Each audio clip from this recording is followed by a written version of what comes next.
Moses says in Deuteronomy chapter 29 verse 29, "The sacred things belong to the Lord our God, but the things that are revealed belong to us and to our children forever, that we may do all the words of this law."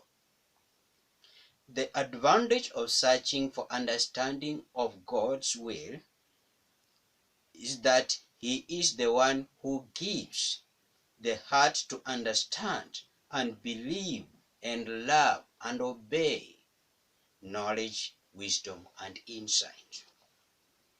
The language of Jesus expressing himself to mankind has to be given more than the usual attention.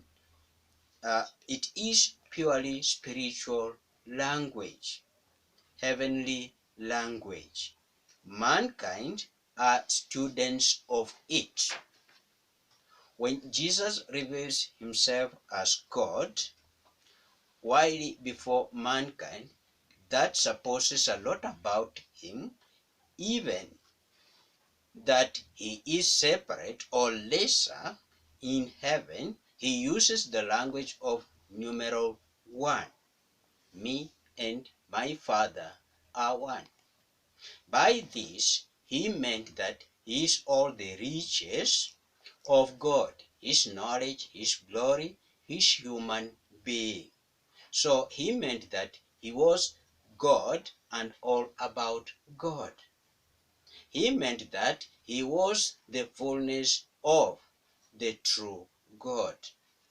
Nothing in him lacking as far as salvation and eternity are concerned. Hence, Jesus said in the book of John chapter 10 verse 30, I and the Father are one.